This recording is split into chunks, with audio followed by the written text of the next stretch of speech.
I was halfway through my coffee when a man I had never seen before pulled out the chair across from me and said, "Your husband is seeing my wife," like he was commenting on the weather, like he hadn't just taken a knife to the center of my life.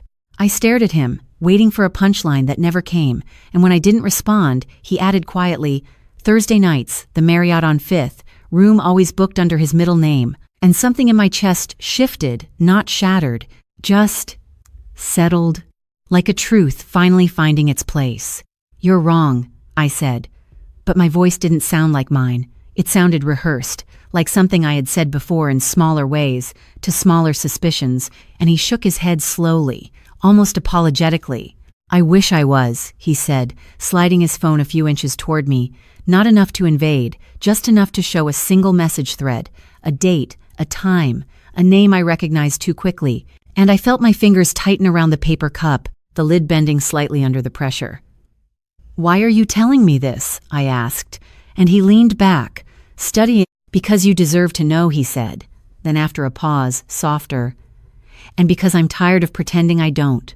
Only if this story speaks to your heart, only if it truly resonates with something you've felt but never said out loud, I'd appreciate you taking a second to like this video, subscribe, and maybe leave a comment telling me where you're watching from and what time it is there right now, because somehow it makes this feel less lonely knowing where these stories land." My name is Elena Cruz. I'm 33 years old, and that moment in a quiet coffee shop at 10:17 a.m. on a Tuesday was the exact second everything I thought I knew about my marriage, my family, and myself began to unravel, even though at the time I still believed I could hold it together. It didn't start there, of course. Nothing ever does. It started long before, in smaller moments I chose to ignore, in dinners where I laughed a second too late, in conversations where Daniel stopped looking at me halfway through, in the way his mother would smile at me across the table and say things like, "Elena's good at keeping things simple," while her eyes moved past me to her son like I wasn't the person sitting next to him, but something he had outgrown. "You should think about doing something more ambitious," she said once, cutting into her salmon with precise, careful movements. "Daniel has always needed someone who can keep up with him," and Daniel just sipped his wine and didn't correct her, didn't even glance at me, and I remember nodding like I understood, like I agreed, like I hadn't spent the last 5 years quietly supporting every promotion, every late night, every risk he took while mine stayed neatly folded away. "Mom doesn't mean anything by it," he told me later in the car, eyes fixed on the road, fingers tapping the steering wheel in that impatient rhythm I had learned to read as irritation. "She just wants what's best for us." "For us?" I asked, and he sighed, like I was making things harder than they needed to be. "Elena, not everything is a personal attack." I turned to the window then, watching the streetlights blur past, and told myself he was right, that I was overthinking, that this was normal, that marriages went through phases, that love didn't always look like it did in the beginning. But then there were the nights he came home later than usual, the way his phone started living, face down on every surface, the way he stepped outside to take calls he used to answer in front of me.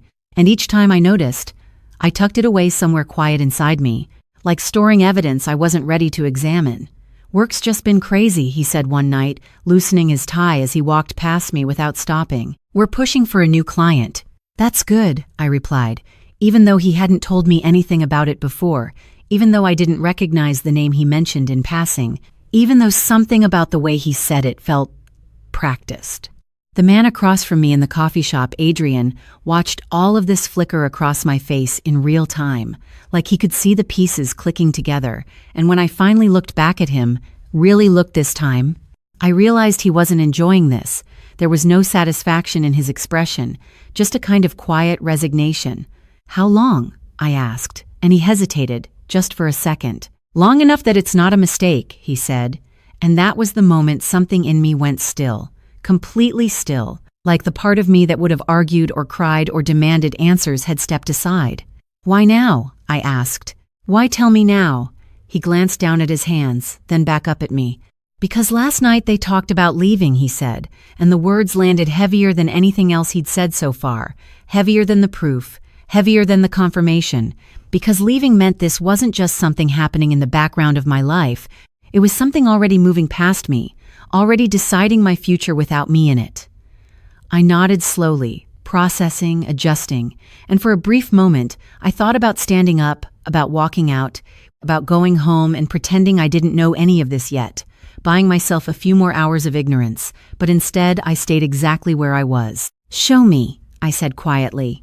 And that was when Adrian slid the phone the rest of the way across the table, and as the screen lit up fully, as more messages appeared, more details, more proof than I was ready to see, I realized something that made my stomach drop in a completely different way, something that had nothing to do with Daniel and everything to do with me, because the name saved in those messages, the way it was written, the context around it, suggested this wasn't just an affair I had been excluded from.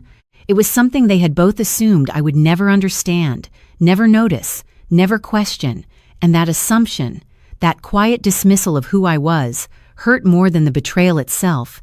And as I stared at that screen, I had the distinct, unsettling feeling that this wasn't the first secret being kept from me, just the first one I had finally seen clearly. And something about that told me there was a much bigger truth buried underneath everything I thought I knew, something no one in that family had ever expected me to uncover. I did not look up from the phone right away because I already knew what I would see if I did.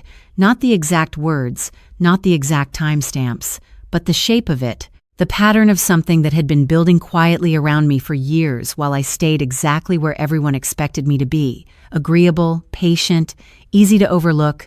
And as the screen dimmed slightly in my hands, I found myself thinking about a different table, a much older one, scratched wood, uneven legs, the kind that wobbled if you leaned too hard on one side, and the sound it made when my mother set down plates just a little too firmly. "Elena, let your brother sit there," she would say, already moving my glass before I could answer.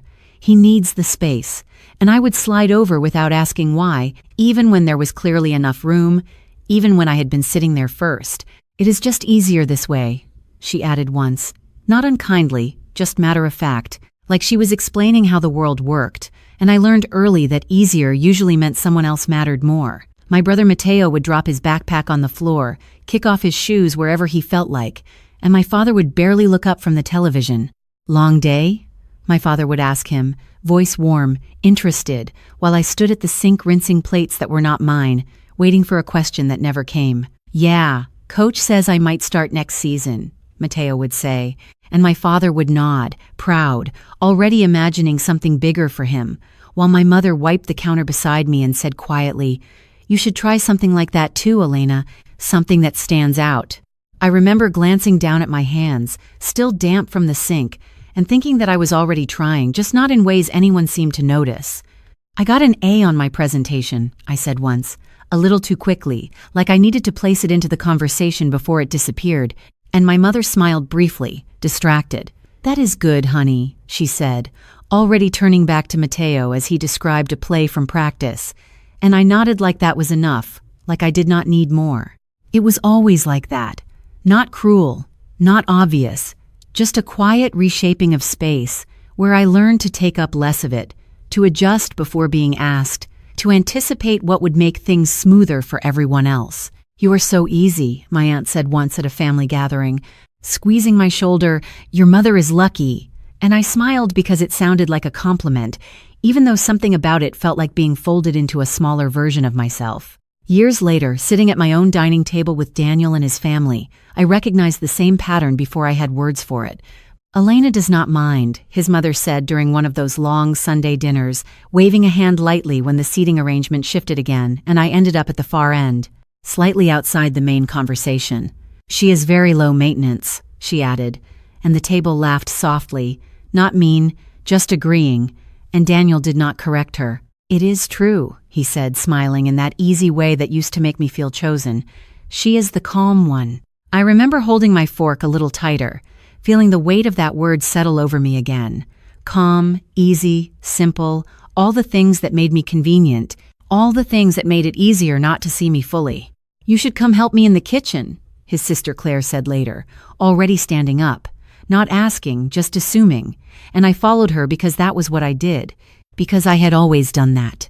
"Do you ever get tired of it?" she asked suddenly as she rinsed glasses under running water, not looking at me, just watching the stream.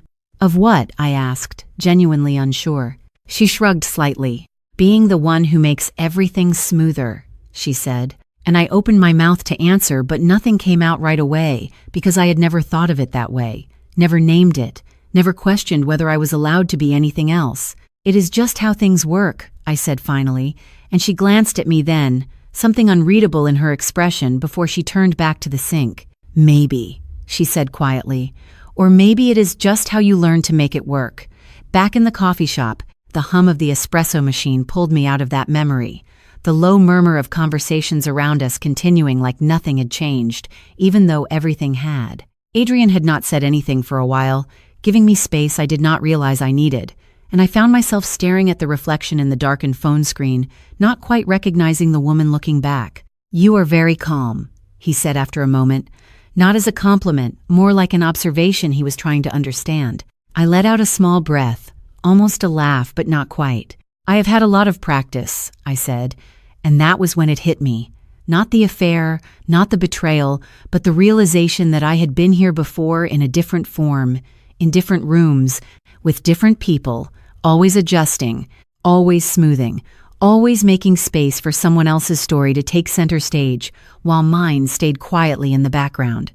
"Elena," Daniel had said just a week earlier, standing in our kitchen with his sleeves rolled up, not meeting my eyes. "You know I need to focus right now. Things are changing at work." And I had nodded, stepping aside as he moved past me, like I always did, like I had been trained to do without ever calling it that.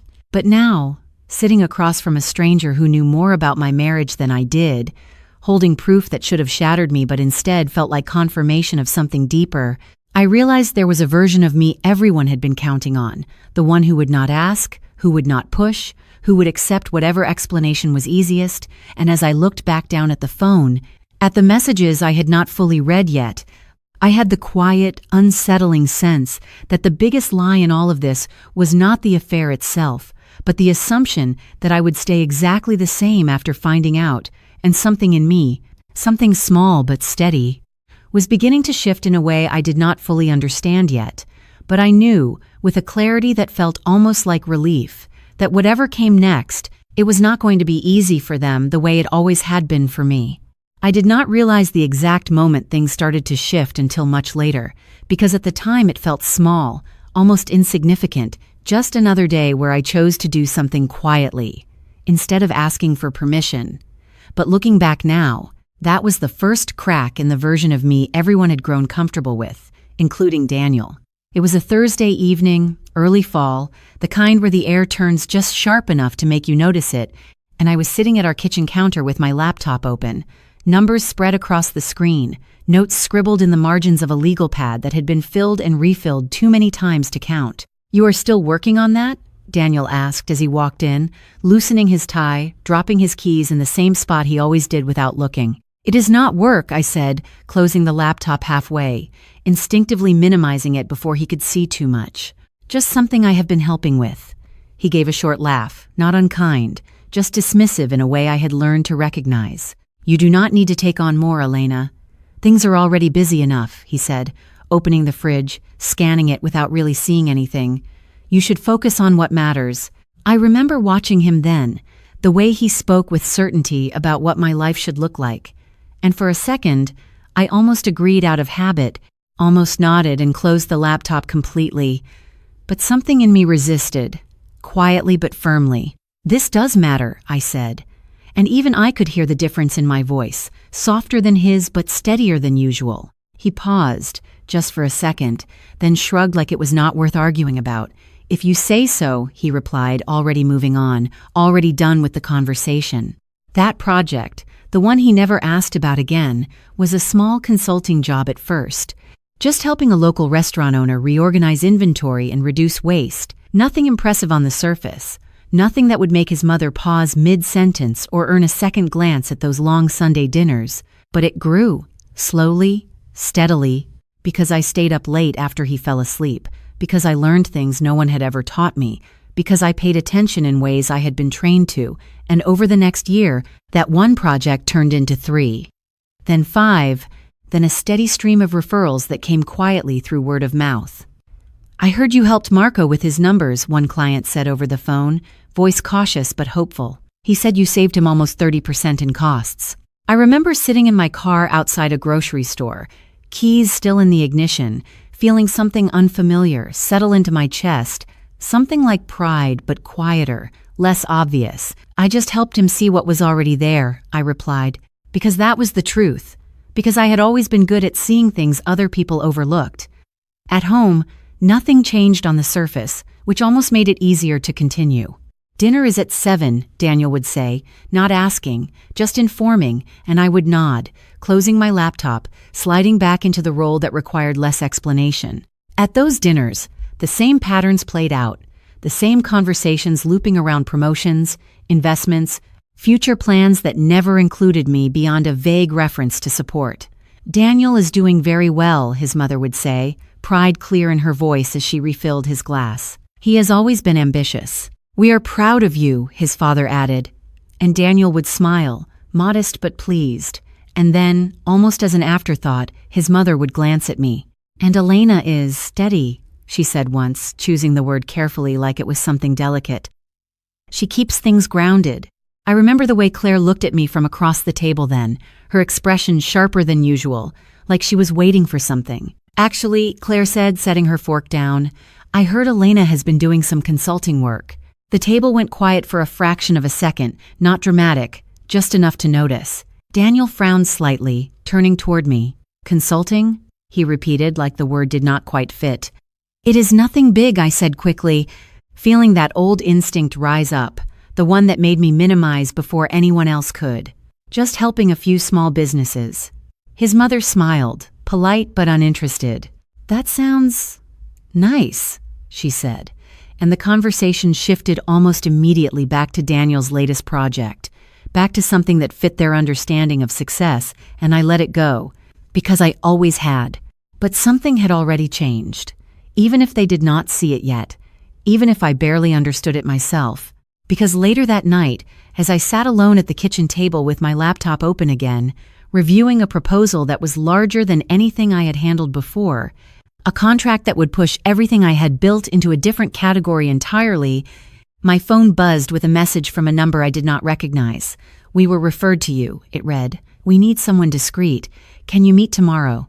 I stared at the screen for a long moment, feeling that same quiet shift inside me, the one that had started in small ways and was now asking something bigger, something that would not stay hidden as easily. And in the reflection of the dark window across from me, I caught a glimpse of myself that did not look small or easy or steady, but something else entirely, something I had not allowed anyone to see yet, including Daniel, and as I typed back a simple, "Yes, what time?" I had the distinct feeling that whatever came next was going to change more than just my work, because for the first time, I was stepping into something without asking how it would affect anyone else first, and I did not know how that would collide with the life I had been living until now, but I could feel, as clearly as I had felt anything in a long time, that a moment was coming, one that would not fit quietly into the background, the way everything else always had. I did not answer the message right away, not because I did not want to, but because something about the word discreet stayed with me longer than it should have, like it carried more weight than a simple business request. And when I finally replied, setting a time for the next afternoon, I closed my laptop slowly, sitting there in the quiet kitchen while the refrigerator hummed softly behind me, realizing I had just stepped into something that did not feel small anymore. The next day, I met them in a glass-walled office downtown, the kind that overlooked half the city like it was something they owned, and the woman who greeted me did not waste time with small talk. "We were told you understand patterns," she said, sliding a folder across the table toward me, her tone calm but sharp, like she had already decided whether I was worth the meeting. "I understand systems," I corrected gently, opening the folder, scanning numbers that did not quite align, expenses that felt misplaced. "And systems tell the truth if you look long enough." She watched me for a moment, then nodded once. "Good," she said, "because we think someone is lying to us." I worked with them for 3 weeks, long evenings, early mornings, piecing together details that most people would have ignored, small inconsistencies that formed a much larger picture when viewed together, and somewhere in the middle of that process, I realized something unsettling, something that made my hands pause over my keyboard more than once. The pattern I was seeing, the way information was being shifted, accounts redirected, explanations layered just enough to sound reasonable without being questioned, it was not unfamiliar. It was precise, controlled, practiced, the kind of manipulation that did not happen by accident.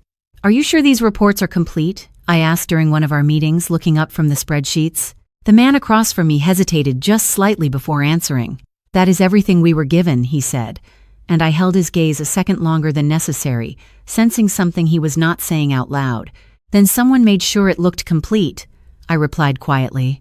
At home, Daniel had started coming back even later than usual, his explanations smoother now, more detailed, like he had learned exactly how much to say to avoid further questions. "Client dinners are getting out of hand," he said one night, dropping his jacket on the back of a chair, not looking at me. "We are closing a big deal." "That is good," I answered, watching him from across the room, noticing the way he avoided my eyes just a little too consistently. "You seem busy." He gave a quick smile, the kind that did not quite reach his eyes. "That is what success looks like," he said, half joking, and I nodded like I understood, like I believed him, even as something inside me kept quietly taking notes. A few days later, his mother called, her voice warm in that familiar, measured way. "Elena, we are hosting dinner on Sunday," she said. "Some important guests will be there. It would mean a lot if you could present yourself well." I paused for a second, the phrasing settling in my mind. "I always do," I replied, keeping my tone even. She let out a soft laugh, light but pointed. "Of course, dear, I just mean this is an important night for Daniel. We want everything to reflect that." Reflect him, I thought, but I did not say it out loud. "I understand," I said instead. Sunday came with the same routine, the same polished table, the same carefully curated atmosphere that always felt more like a performance than a family gathering. And as I stepped into the house, I could feel it immediately. Something slightly different in the air, something more intentional. "Elena," his mother greeted me, her smile perfectly in place. "You look appropriate," she said, adjusting a napkin on the table without meeting my eyes. "Thank you," I replied, stepping further into the room, noticing the unfamiliar faces already seated, watching, evaluating. Daniel approached a moment later, his hand resting lightly on my back, guiding me forward. "Just follow my lead tonight," he murmured under his breath, his tone low enough that no one else would hear. "There are things you do not need to get involved in." I turned my head slightly, meeting his eyes for the briefest moment. "I never do," I said, and something about the way I said it made him hesitate, just for a second, before he smiled again and led me to the table. The conversation moved quickly. Deals, investments, plans I was not meant to fully understand, and I stayed quiet at first, observing, listening, the way I always had, until one of the guests turned to me unexpectedly. "And what do you do, Elena?" he asked, polite but curious, and I felt the familiar pause ripple across the table, that subtle shift where everyone waited to see how I would answer. Before I could speak, Daniel stepped in smoothly. "She helps keep everything running," he said, smiling, his tone light but dismissive in a way only I seemed to notice. "She prefers to stay out of the business side of things." I felt something tighten in my chest, not sharp, not sudden, just a quiet pressure that had been building for a long time. "Actually," I began, my voice steady, and the room seemed to still slightly, just enough to notice. Daniel's hand pressed lightly against my arm under the table, a subtle warning. "It is not important," he added quickly, his smile never faltering. I looked down at his hand for a second, then back up at the table, at the faces waiting, at the version of me they all seemed so certain of, and for a moment, I almost let it go, almost stayed exactly where they expected me to be, but then I remembered the folder on my desk, the patterns I had been uncovering, the quiet certainty growing inside me that I was seeing something, none of them realized yet. "I work with businesses," I said calmly, ignoring the slight pressure of his hand, helping them identify where things are not adding up. There was a pause, small but noticeable, and one of the guests leaned forward slightly, interest flickering across his face. "That sounds useful," he said, "especially in situations where transparency is critical." Daniel's hand tightened for just a second before pulling away, his smile still in place but his eyes sharper now. "It is very small scale," he said quickly, "nothing that would apply here. I met his gaze then, holding it just long enough to let something unspoken pass between us, something that made his expression shift almost imperceptibly. "You would be surprised," I replied quietly, and the table went still again. Not dramatically, just enough that the silence felt heavier than it should have, and in that moment, I realized that whatever he had been hiding, whatever version of the truth he had built so carefully around me, it was not as secure as he thought, because I was no longer standing outside of it. And as the conversation resumed with forced ease, as glasses clinked and polite laughter filled the room again, I could feel something breaking beneath the surface, something none of them fully understood yet, including Daniel. And I knew, with a clarity that made my pulse steady instead of race, that the next piece of truth I uncovered was not going to stay contained, not in this house, not in this family, and definitely not in the life he thought he still controlled.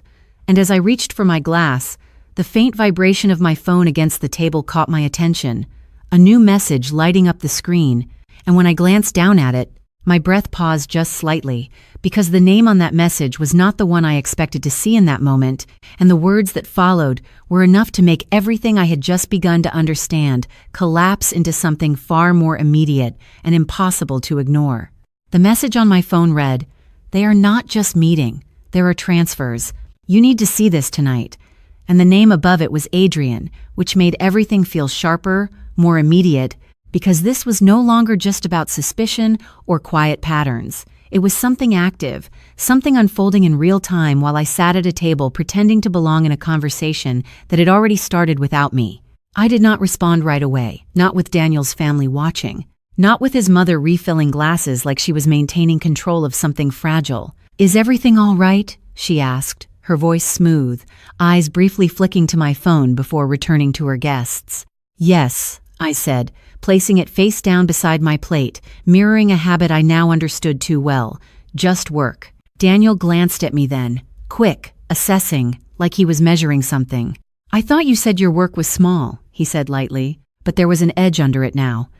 "It is," I replied, meeting his gaze without lowering mine this time, and for a second, neither of us looked away.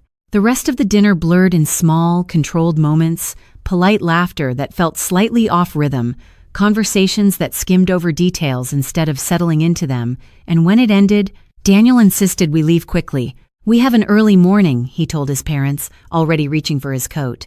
In the car, the silence sat heavier than usual, thick enough that I could feel it pressing against the windows. "What was that about?" he asked finally, his hands tight on the steering wheel. What about?" I said, keeping my voice even. "Do not do that," he replied sharply. "You know exactly what I mean. The way you spoke back there." I turned slightly toward him, studying his profile, the controlled irritation, the subtle tension in his jaw. "I answered a question," I said. "That is all." He let out a short breath, something between frustration and disbelief. "You are making things more complicated than they need to be, Elena," he said. "Sometimes it is better to just stay in your lane." That phrase settled over me in a way it never had before. Heavy, deliberate, and I nodded slowly. Not because I agreed, but because I understood exactly what he meant now. When we got home, he went straight to the bedroom, his phone already in his hand, and I stayed in the kitchen, standing still for a moment, before picking up mine and opening Adrian's message again. I typed back a single line. "Where?" The reply came almost instantly, like he had been waiting. "Parking garage, level B, across from the Marriott. 30 minutes. I did not think too long about it, not the way I normally would have, weighing consequences, considering how it would affect everyone else. I just grabbed my coat and keys. "Where are you going?" Daniel's voice came from the hallway, sharper than before. I paused, turning slightly. "Out," I said simply. He stepped closer, his expression tightening. "It is almost 10 o'clock, he said. "This is not like you." I held his gaze for a moment, then reached for the door. "Maybe that is the point," I replied quietly, and left before he could say anything else. The garage was colder than I expected, the air carrying that faint metallic smell of concrete and oil, and Adrian was already there, leaning against a dark sedan, his posture calm but alert. "You came," he said as I approached. "You asked me to?" I answered, stopping a few feet away. He studied me for a second, like he was confirming something, then opened the passenger door. "You should see this," he said.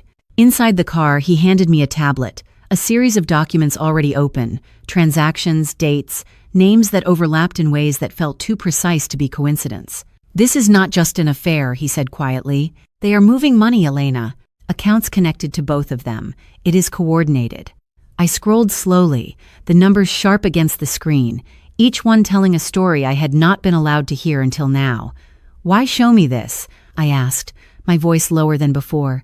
"Because you are already in it," he said, "whether you realized it or not." The implication settled heavily, and I felt that quiet shift again, deeper this time, like something inside me was being rearranged. "He has been using your access," Adrian added carefully. "Your name appears on some of these authorizations." I froze for a second, my fingers hovering over the screen. "That is not possible," I said automatically, but even as the words left my mouth, I knew they were weaker than they should have been. "Look at the signatures," he said gently, not pushing, just guiding. I leaned closer, studying the documents, and there it was, my name, my signature, slightly altered but recognizable enough that no one would question it at first glance. "I did not sign these," I said, more firmly now, and Adrian nodded. "I believe you," he replied, "but that will not matter if no one else does." The weight of that settled in slowly, spreading outward, touching every part of my life, every assumption I had made about where I stood, what I controlled, what I understood. "What happens next?" I asked, and he exhaled quietly, glancing toward the entrance of the garage before looking back at me. "That depends on what you decide to do," he said. I closed the tablet, handing it back to him, my mind moving through possibilities that no longer felt abstract. And when I stepped out of the car, the cold air hit me again, sharper this time, grounding me in a way that felt almost necessary. "Thank you," I said, not because I trusted him completely, but because he had shown me something no one else had been willing to. He nodded once, watching me carefully. "Just be careful," he said. I did not respond to that, just turned and walked back toward my car, my thoughts louder than anything around me. When I got home, the lights were off, the house quiet in that familiar, controlled way, and Daniel was sitting at the kitchen table, his phone in front of him, his expression unreadable. "Where were you?" he asked, his voice calm in a way that felt more dangerous than anger. I set my keys down slowly, meeting his eyes. "Out," I said again, and for a moment, neither of us spoke, the space between us filled with everything that had not been said yet. "We need to talk," he said finally, and I almost laughed, not out loud, but internally, because for the first time, it felt like the conversation he wanted to have was already too late, and as I stood there, looking at the man I had built my life around, I realized something with a clarity that left no room for doubt, that whatever this was, whatever he had done, whatever had been done in my name without me knowing, there was no simple way back from it, no quiet explanation that would make it smaller again. And as the silence stretched between us, I felt something settle into place. Not resolution, not peace, but a kind of distance, like I was already stepping outside of a life that no longer felt like mine, even as I was still standing in the middle of it, completely alone in a way I had never fully understood until now. I stood there in the kitchen longer than I should have, my keys still resting where I had placed them, my coat still on my shoulders like I had not fully arrived back into my own life. And Daniel did not move either, just watched me with that same controlled expression like he was calculating what version of the truth would work best this time. "We need to clear something up," he said finally, his voice steady, almost rehearsed. I pulled the chair out slowly and sat across from him, the wood scraping lightly against the floor, a sound that felt louder than it should have in the quiet house. "Then start," I said. And he hesitated, just for a fraction of a second, enough for me to notice. "You have been acting different," he said, choosing his words carefully. "Distant, unpredictable." I almost smiled at that, not out of amusement, but because of how familiar it sounded, how easily he had shifted the focus without acknowledging anything I had already seen. "Have I?" I asked, keeping my tone even. "Yes," he replied, leaning forward slightly. "And it is affecting things, my work, my family. People notice." I let that sit for a moment, then asked quietly, "And what about what I notice?" He blinked just once, then leaned back again, his expression tightening. "What is that supposed to mean?" I reached into my bag slowly, pulling out my phone, not rushing, not dramatic, just deliberate, and placed it on the table between us. "It means I know," I said. The silence that followed was not loud, not explosive. It was thin, almost fragile, like something stretched too far. "Know what?" he asked, and I could hear the shift now. "Do not do that," I said softly. "Not tonight." His jaw tightened slightly, but he held his ground. "If you are going to accuse me of something, Elena, you should be clear." I nodded once, then slid the phone toward him, opening the message thread, the one Adrian had shown me, the one that had already changed everything, whether Daniel admitted it or not. He looked down at it, his eyes scanning quickly, and for a moment, just a moment, something broke through the control, something raw and unguarded, but it disappeared just as fast. "This is not what you think," he said, his voice quieter now. I let out a slow breath, feeling something inside me settle even further. Not anger, not panic, just a kind of steady clarity. "Then explain it to me," I said. He leaned back, running a hand through his hair, the gesture more tired than defensive. "It is complicated," he said. "It always is," I replied. He looked at me then, really looked, like he was trying to decide how much I could handle, or maybe how much I would believe. "There are things you do not understand about how these deals work," he said. "About the pressure, the expectations. Sometimes you have to manage situations." "By lying?" I asked quietly. He did not answer right away, and that silence told me more than anything else could have. "I did not want to drag you into it," he said finally. "I was protecting you." I felt something shift at that, not outwardly, not in a way he could see, but deep enough that it changed how his words landed. "By using my name?" I asked, my voice still calm, still controlled. His eyes flickered, just for a second. "What are you talking about?" he asked, but the question came too quickly, too prepared. I held his gaze, not raising my voice, not pushing harder, just letting the weight of the moment sit between us. "The accounts," I said, "the signatures." He froze then, completely still, and for the first time since I had walked into the house, I saw something close to fear. "That is not what it looks like," he said again, but now there was a crack in it, something uncertain. "Then what does it look like?" I asked. He opened his mouth, then closed it again, his expression shifting as he searched for something that would hold.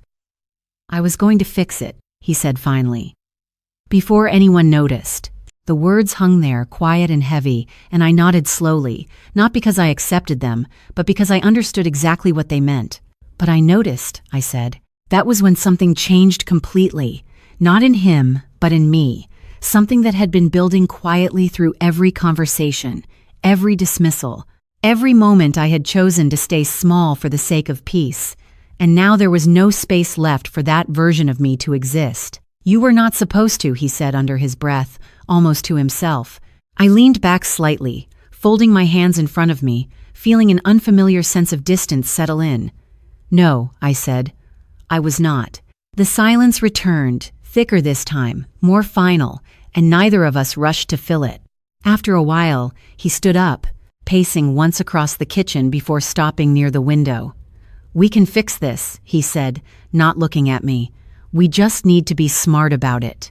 I watched him for a moment, the way he spoke as if this was still something we would handle together, as if the foundation between us had not already shifted beyond recognition. "There is no we in this," I said quietly. He turned then, frustration breaking through the control. "Do not say that," he snapped. "After everything I have done for us." I let that sit for a second, then shook my head slightly. "You mean everything I did not see?" I replied. That stopped him completely, and the room went still again, the kind of stillness that comes when there is nothing left to negotiate. Eventually he looked away, his shoulders dropping just slightly, the first real sign of something heavier settling in. "I did not think it would come to this," he said, his voice lower now. I nodded, standing slowly, feeling the weight of the moment in a way that was almost physical. "Neither did I said. I walked past him then, not rushing, not dramatic, just moving toward the hallway like I had somewhere else to be, even though I did not yet know where that was. "Where are you going?" he asked, his voice softer now, uncertain. I paused for a second, my hand resting lightly on the wall. "I do not know," I said honestly, and that was the truth in a way nothing else had been that night. I went into the bedroom, closing the door behind me, and sat on the edge of the bed, the quiet settling around me like something unfamiliar, something deeper than loneliness, because it was not just about being alone, it was about realizing how long I had already been. My phone buzzed again on the nightstand, and for a moment I considered ignoring it, letting everything stop right there, but instead I picked it up, glancing at the screen, and saw Adrian's name again. "Are you okay?" The message read, simple, direct, and I stared at it longer than I should have, because it was the first time anyone had asked me that in a way that did not feel like an obligation. I typed back slowly, "I am not sure yet," then set the phone down, leaning back slightly, staring up at the ceiling, feeling the quiet stretch out around me, not empty, but open in a way I had never allowed before, and somewhere in that space, beneath the exhaustion and the weight of everything that had just unfolded, there was something else beginning to form, something small but steady, something that did not feel like loss, but like the first sign that whatever came next might not look like what I had left behind. And for the first time that night, that thought did not scare me as much as it should have. I woke up before the alarm the next morning, not because I had slept well, but because my body had already decided there was no point in pretending everything was still the same, and for a moment I lay there staring at the ceiling, listening to the quiet of the house, realizing it no longer felt like mine in the way it used to, more like a place I had been passing through without noticing. Daniel was not in bed beside me, and I did not check where he was. I just got up, moved through the room without turning on the light, and began pulling a few things into a bag. Nothing dramatic, just essentials.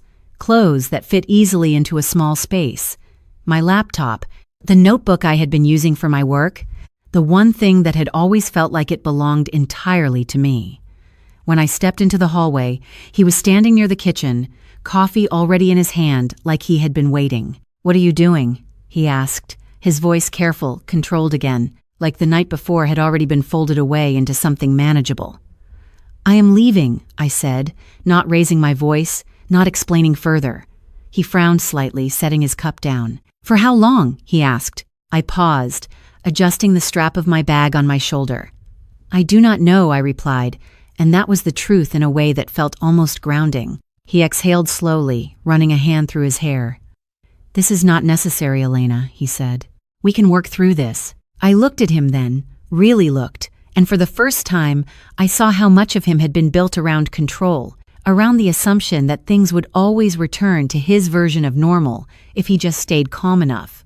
"You already worked through it," I said quietly, "just not with me." That stopped him, not completely, but enough that he did not follow when I walked past him and out the door. The air outside was colder than it had been the night before, sharper, and I stood there for a second, breathing it in like I needed to reset something inside me before moving forward. I drove without a clear destination at first, just following roads that felt familiar enough to be safe, unfamiliar enough to not pull me back, until I found myself parked outside a small office space I had visited once before, the same place where I had met one of my clients months ago. I sat there for a moment, then reached for my phone and dialed a number I had saved but never used directly. "This is Elena," I said when the line picked up. "You mentioned needing help with a project. Is that still open?" There was a pause, then a shift in tone on the other end. "Yes," the voice replied. "Actually, we were hoping you would call back." I nodded slightly, even though they could not see me. "Good," I said. "I am available." That was how it started, not with a grand decision or a moment of clarity, but with a simple choice to step into something that had been waiting quietly in the background of my life. I rented a small apartment within a week, the kind with thin walls and a window that looked out onto a parking lot instead of a skyline, but it was mine in a way nothing else had felt before, not because of what it was, but because of how I chose it. "It is not much," the leasing agent said, handing me the keys, her tone apologetic. I took them, feeling their weight settle into my palm. "It is enough," I replied, and meant it.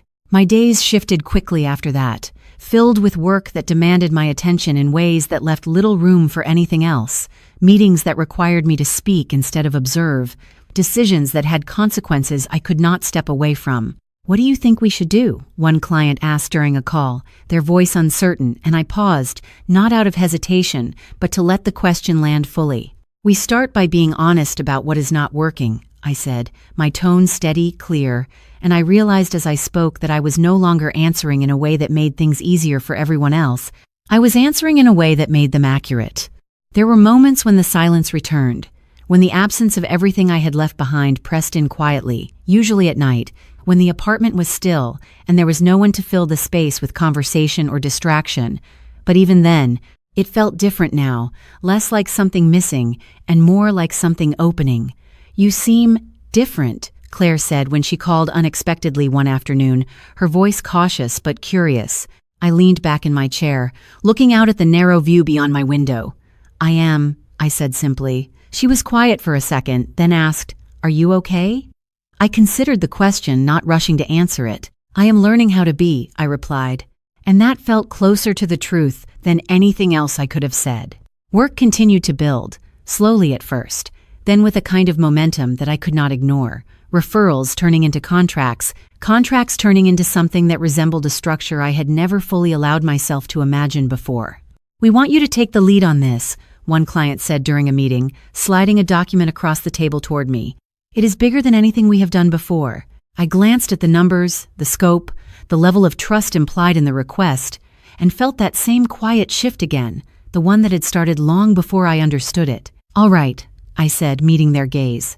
"Then we do it properly." As I walked out of that meeting, the late afternoon light catching against the glass buildings around me, I realized something I had not fully put into words yet, that everything I had been building quietly, everything I had kept small to fit into a life that no longer existed, was no longer contained in the same way, and as I reached for my phone, seeing a new message come through from an unfamiliar number tied to a name I recognized from a much larger network than any I had worked with before, I understood, without needing to read the full message yet, that whatever came next was not going to be small either. And for the first time, that did not feel like something I needed to prepare for. It felt like something I was already ready to step into. The message I received that afternoon did not come with an introduction, just a name I recognized from articles I had read months earlier, someone whose company handled contracts far beyond the scale I had been working with, and the message itself was simple, direct. "We have been reviewing your work. We would like to meet." I read it twice, not because I doubted it, but because of how understated it was, like it assumed I would understand the weight behind it without explanation. And for the first time, I did not second-guess whether I belonged in that conversation. I just replied, "I am available tomorrow morning." The office they invited me to was on the 22nd floor, all glass and quiet confidence, the kind of place where nothing felt rushed because everything was already under control. And when I stepped out of the elevator, a receptionist looked up immediately. "You must be Elena Cruz," she said, standing before I even reached the desk. I paused for a second, not out of hesitation, but because of how naturally my name fit in that space. "Yes," I said. She smiled, gesturing toward a hallway. "They are expecting you." Inside the conference room, 3 people were already seated, files open, screens lit, and one of them looked up as I entered. "Thank you for coming," he said, his tone measured but direct. "We have been following your recent projects." I set my bag down carefully, taking a seat across from them.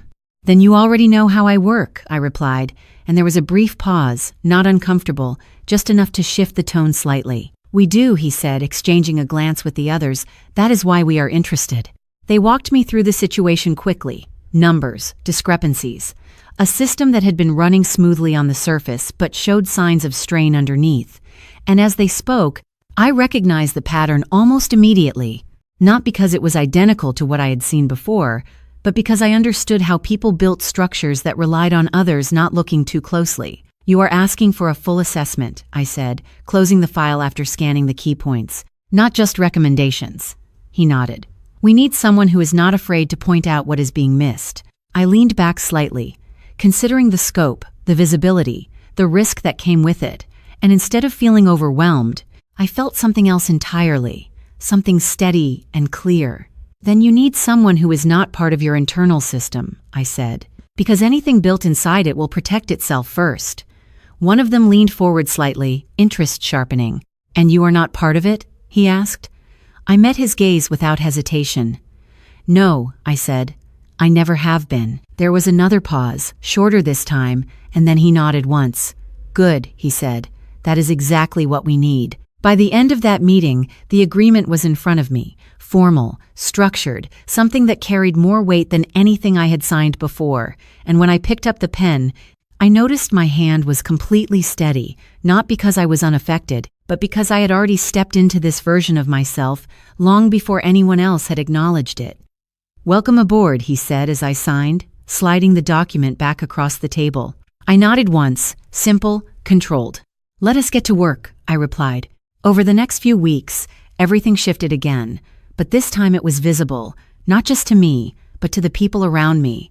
Meetings that carried my name on the schedule instead of someone else's.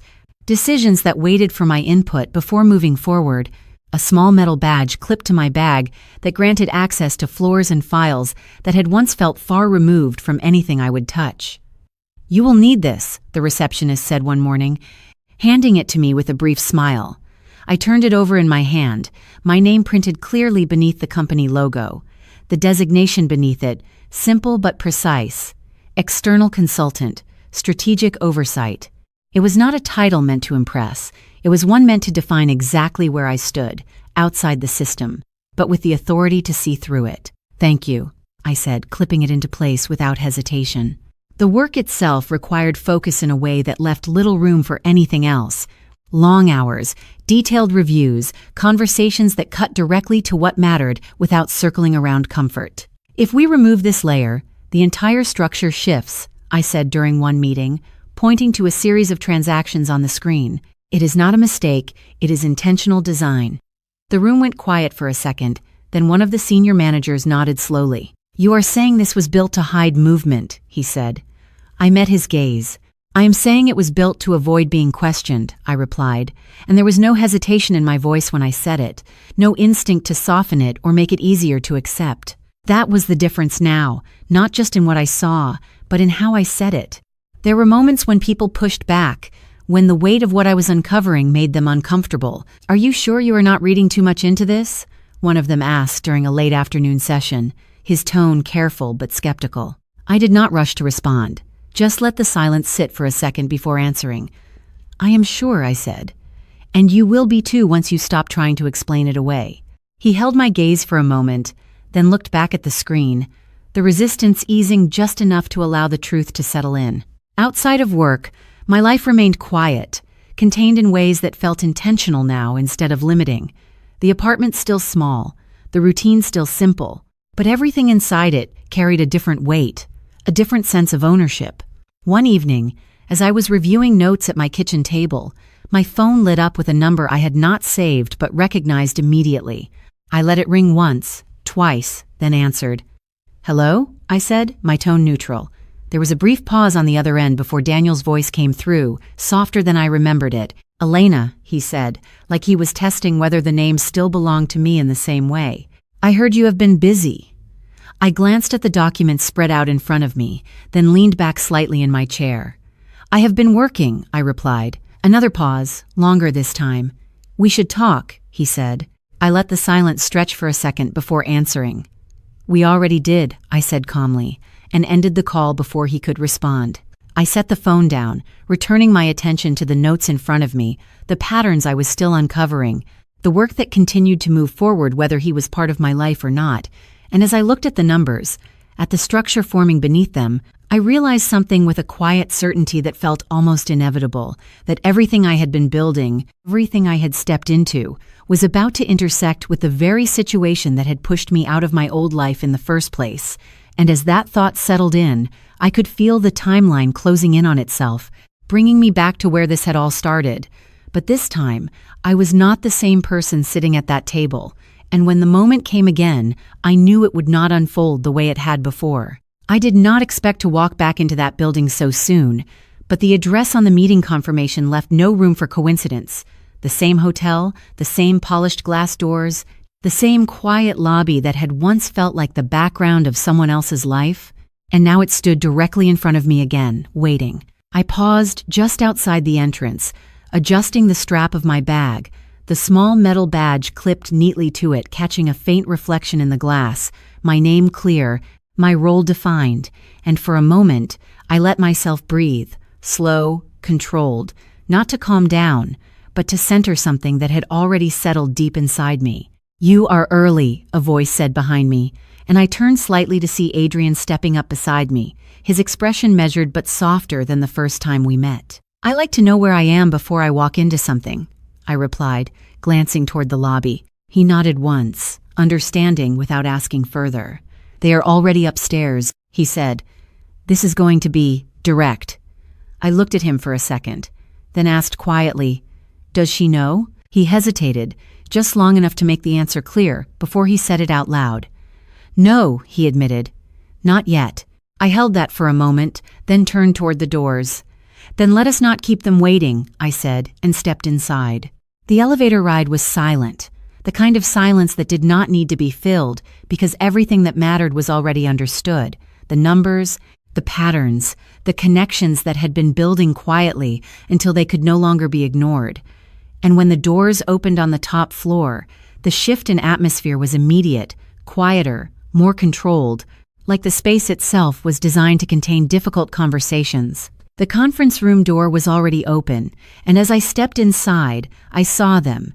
Daniel at the far end of the table, his posture rigid, his expression carefully neutral, and beside him, a woman I recognized from the messages, her presence composed but unaware in a way that felt almost fragile. Daniel looked up first, and for a moment, something flickered across his face. Surprise, recognition, something deeper that he did not have time to hide. "Elena," he said, my name landing in the room differently this time, not as an assumption, but as a variable he had not accounted for. I did not respond immediately, just walked to the opposite side of the table, placing my bag down with quiet precision before taking a seat. "We should begin," I said, my voice steady, professional, carrying none of the hesitation it once had. The others in the room exchanged brief glances, sensing the tension without fully understanding it yet. "You know each other?" one of the senior partners asked, looking between us. Daniel cleared his throat slightly, recovering his composure. "We were married," he said, the past tense deliberate but too quick. Like he was trying to control the narrative before it shifted further. I inclined my head slightly, acknowledging the statement without adding to it. "Let us focus on the matter at hand," I said, opening the file in front of me, the documents laid out in a way that told a story even before the details were spoken. The woman beside him shifted slightly in her chair, her eyes moving between us. "What is this about?" she asked, her tone calm but edged with uncertainty. I glanced at her briefly, then back at the file. "It is about inconsistencies," I said, "patterns that suggest movement where there should not be any." Daniel leaned forward slightly, his voice controlled but sharper now. "If this is some kind of misunderstanding—" "It is not," I interrupted gently, not raising my voice, just cutting through the sentence before it could fully form. The room went still for a second, the shift subtle but unmistakable, and I could feel the attention settle more fully on me now, not as an outsider, but as the one guiding the conversation. "We have reviewed the accounts," I continued, sliding a set of documents across the table, the movement slow, deliberate. Multiple transfers routed through secondary channels, signatures that align with authorized access but do not match original intent. One of the partners leaned forward, scanning the pages. "This suggests internal manipulation," he said, his tone tightening. "It suggests intentional design," I replied, meeting his gaze, then letting it move back to Daniel. He did not look down at the documents right away, just kept his eyes on me, searching for something, an opening, a way to redirect what was happening. "You do not have the full context," he said finally, his voice quieter now, more controlled. I held his gaze, not pushing, not softening. "Then this is your opportunity to provide it," I said. The woman beside him shifted again, her composure beginning to crack slightly. "What is he talking about?" she asked, turning toward Daniel, her voice sharper now. "Daniel, what is this?" He did not answer her immediately, and that hesitation, small as it was, changed the room more than anything I could have said. I watched him carefully, noting the way his posture shifted, the way his hands tightened slightly against the table, the same subtle signs I had learned to read long before I understood what they meant. "It is being handled," he said finally, not looking at her, his voice directed more toward the room than to any one person. I let a second pass, then another before speaking again.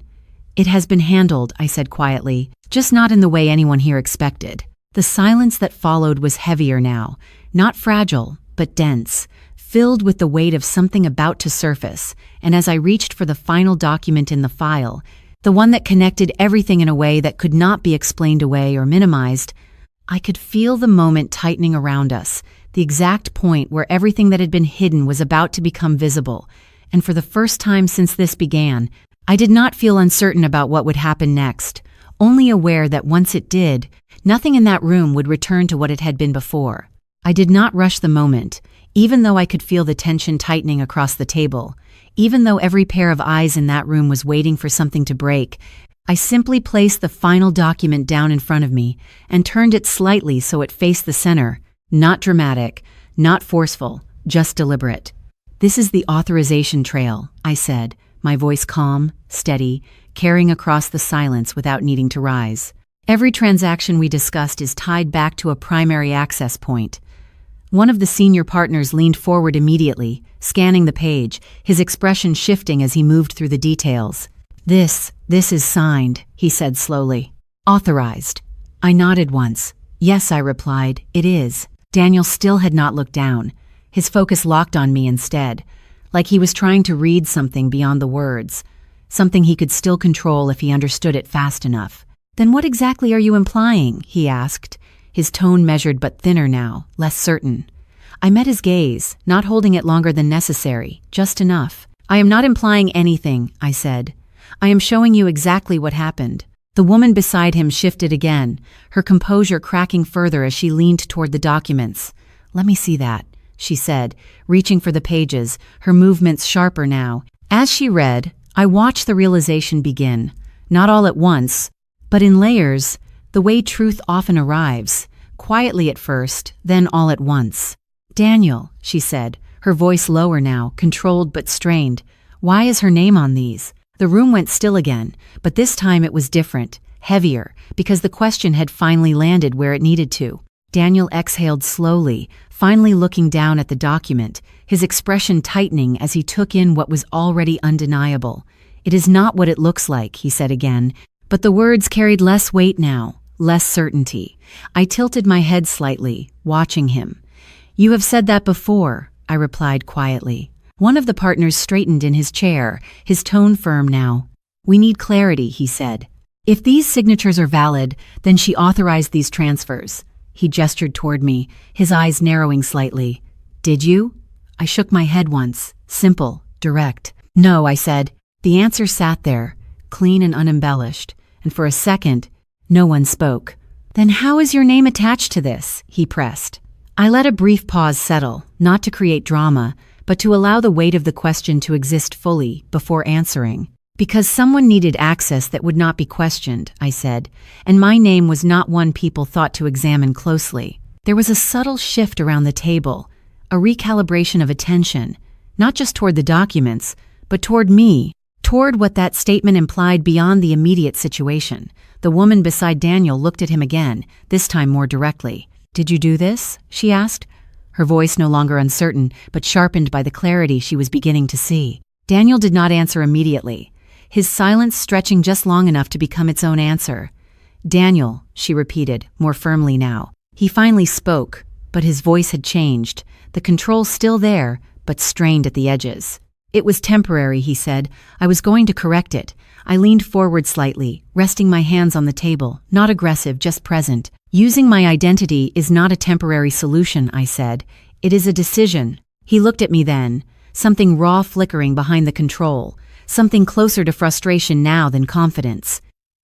"You do not understand the pressure," he said. "The expectations. I was managing a situation that required—" "You were managing a risk?" I interrupted gently. "And you chose to assign that risk to someone you believed would never challenge it."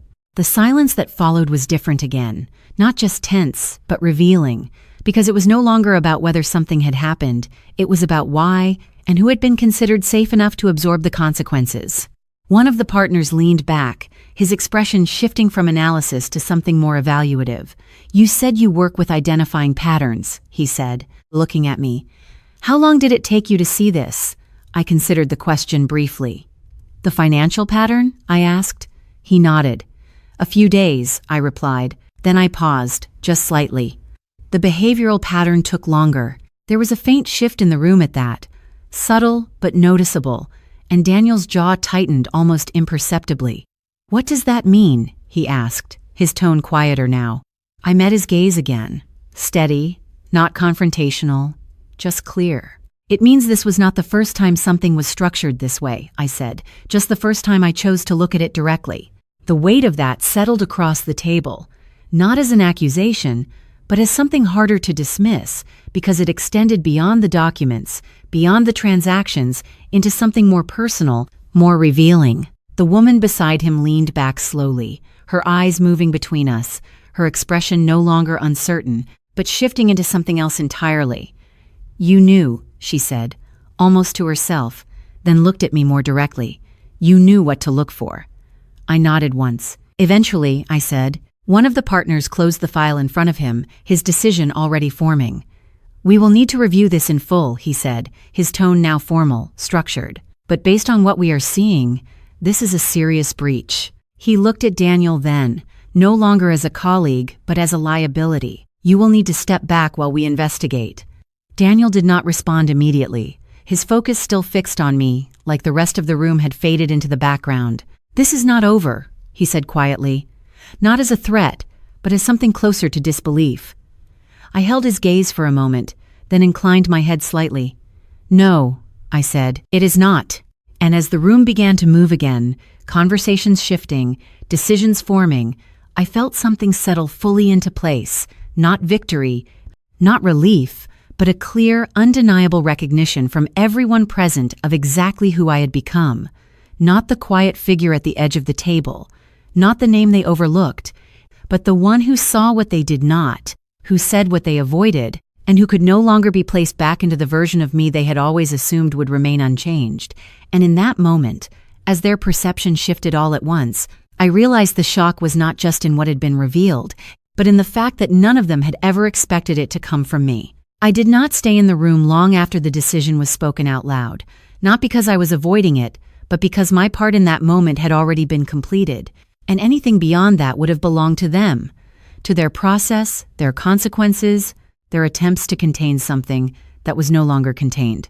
As I gathered my things, the quiet conversations behind me began to shift in tone, lower, sharper, less controlled, and I could feel the weight of their attention still following me even as I moved toward the door.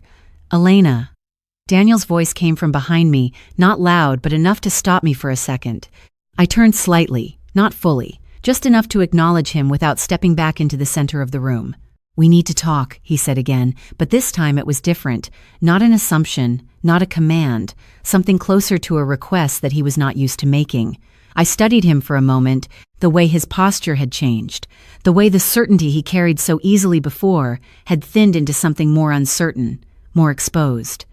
"We already did," I replied quietly. "You just did not listen." He took a step forward, his voice lowering. "This is not something you walk away from," he said. "There are implications, legal, financial. You are still connected to this." I let that sit for a second, then nodded slightly. "I am aware," I said. "That is why I am handling it correctly." His expression tightened, frustration pushing through again. "Handling it?" he repeated. "By turning it into this?" I held his gaze steady, not reacting to the shift in his tone. "No," I said. "By refusing to pretend it is something else."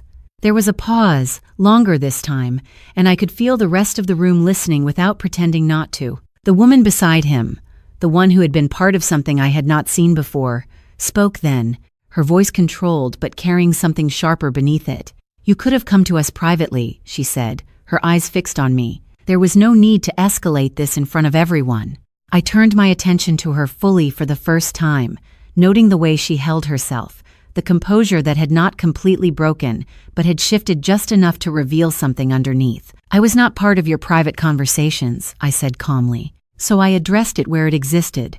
She held my gaze for a second, then looked away, not in defeat, but in recognition that the logic did not leave much room to argue. One of the senior partners stepped forward then, his tone measured but firm. "We will be reaching out to you for a formal statement," he said. "There are details we need to confirm." I nodded once. "I understand," I replied. "I will provide whatever is required." He studied me for a moment, then inclined his head slightly. "You handled this thoroughly," he said, and there was something in his tone that was not just acknowledgement, but a shift in how he saw me. "That is the expectation," I answered, and left it at that. Outside the room, the hallway felt quieter, almost disconnected from what had just happened, and I walked toward the elevator without rushing, my steps even, controlled, each one carrying me further away from something that no longer defined me in the same way. When the doors opened, Adrian was there, leaning against the wall, his posture relaxed but his eyes sharp, already reading the outcome before I said anything. "It is done," he said, not as a question. I stepped inside, pressing the button for the lobby. "It is started," I corrected. And he nodded slightly, understanding the difference immediately. "How did they take it?" he asked. I glanced at the closing doors, then back at him. "As expected," I said. "Control first, then realization." He let out a quiet breath, something close to a faint smile, but not quite. "And you?" he asked after a moment. I considered that, not answering immediately, letting the question settle in a way that felt unfamiliar but necessary. "I am not where I was," I said finally. "That is enough for now." The elevator descended in silence after that. Not uncomfortable, just quiet in a way that did not need to be filled. And when the doors opened again, the lobby stretched out in front of us, unchanged, as if nothing had shifted at all, even though everything had. "What happens next?" Adrian asked as we stepped out. I adjusted the strap of my bag slightly, the metal badge catching the light again for just a second before settling back into place. "They investigate," I said. "They decide what matters to them." He nodded once, then added, "And you?" I paused near the exit, looking out through the glass doors, the city moving beyond them in its usual rhythm. "I continue," I replied, and that felt clear in a way nothing else did. Behind me, I could hear the faint echo of voices from the upper floors, the beginnings of decisions that would ripple outward in ways I did not need to control anymore. And as I stepped outside, the air cooler than before, I realized that the weight I had carried into that building was no longer sitting where it used to, but something else had taken its place, something quieter, steadier, not fully resolved, not fully defined, but no longer uncertain in the way it had been. My phone buzzed lightly in my hand as I reached the sidewalk, a new message appearing on the screen. And for a second I considered ignoring it, letting the moment stay exactly as it was, unfinished but balanced. But instead I looked down, reading the name, reading the first line of the message, and felt that same quiet shift again, the one that reminded me that even when one part of the story reaches a breaking point, there are always other threads still moving, still unresolved, waiting to be understood. And I knew, without needing to open the message fully yet, that this was not the end of anything. Just another point where everything I thought I knew would need to be examined again. The days after that meeting did not feel dramatic. There was no sudden collapse, no loud confrontation waiting for me at my door, just a quiet unfolding of consequences that moved through systems I no longer needed to chase or control. And for the first time in a long time, my life was not reacting to something, it was simply moving forward. The investigation took weeks, maybe longer, and I was contacted more than once, asked to clarify details, to confirm timelines, to walk through decisions I had already made, and each time I answered the same way, calm, precise, without emotion spilling into places where it did not belong. "We appreciate your cooperation," one of the partners said during a follow-up call, his tone more measured now, more respectful than before. "You handled a complex situation with clarity." I thanked him, but I did not hold on to the words, because the validation I needed had already settled somewhere deeper, somewhere quieter, long before anyone else acknowledged it. I moved into a slightly larger space a few months later, not because I needed more room, but because I chose it, a place with wide windows that let in morning light, a small wooden table by the glass where I could sit with my coffee and actually taste it instead of letting it go cold while I adjusted myself to someone else's expectations. The apartment was still simple, still quiet, but it felt different now. Not like a temporary stop, but like something intentional, something I built piece by piece without asking who it needed to accommodate. My work continued to grow in ways that felt steady instead of overwhelming, projects that carried weight, conversations where my voice was expected, not tolerated. And one afternoon, as I clipped my badge onto my bag before heading out, I caught my reflection in the window, not by accident, but because I chose to look, and for a second, I paused, not to judge, not to question, just to recognize the person standing there. There was no dramatic change in how I looked, no visible marker that would tell a stranger what I had been through. But there was something else, something in the way I stood, the way I held my shoulders, the way I did not rush past my own reflection anymore. Daniel reached out a few times in the months that followed, messages that started carefully and became more direct, then quieter again when I did not respond the way he expected. "I made mistakes," he wrote once. "I did not realize how far things had gone." I read it, not with anger, not even with sadness, just with a kind of distance that allowed me to see it for what it was, an attempt to explain something that had already been understood too clearly. I typed a response slowly, then erased it, then set the phone down without sending anything, because I had already said everything that mattered, just not in a way he recognized at the time. His family never reached out directly, not his mother, not his sister, and I understood that too, not as rejection, but as a continuation of the same pattern that had always existed, the one where it was easier to adjust the narrative than to examine it. And for the first time, I did not feel the need to step back into that space to make it more comfortable for them. The silence between us was not heavy anymore, it was just space.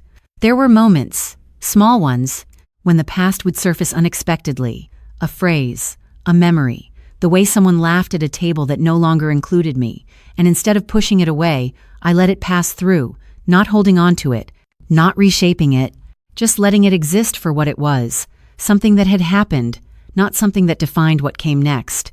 If there is anything I have learned from all of this, it is not about betrayal in the way people usually describe it, not just the act itself, but the quiet ways we betray ourselves long before anyone else does, the moments we choose silence over clarity, comfort over truth, because it feels easier in the moment, even when it costs us something we cannot immediately see. There is a difference between being patient and being invisible, between supporting someone and disappearing into their version of what you should be, and that line is not always obvious until you step back far enough to see it clearly.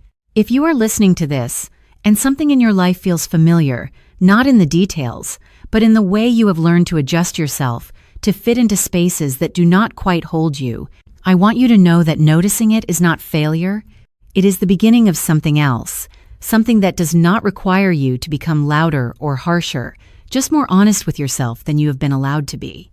Protect your name, not just legally but emotionally. Protect where it appears, who speaks it, what it represents, because once you understand its value, you stop allowing it to be used in places where you are not fully present. Trust the part of you that hesitates, the one that pauses before agreeing, before smoothing things over, because that hesitation is not weakness, it is awareness trying to surface. And maybe, just maybe, there is something larger at work in the timing of it all, something you can call intuition or faith, or the quiet guidance of something beyond what we can fully explain, that nudges you toward the moments where you are finally meant to see things clearly, not all at once, but enough to take the next step. I am Elena Cruz. I am 33 years old, and the lesson I carry forward from all of this is simple.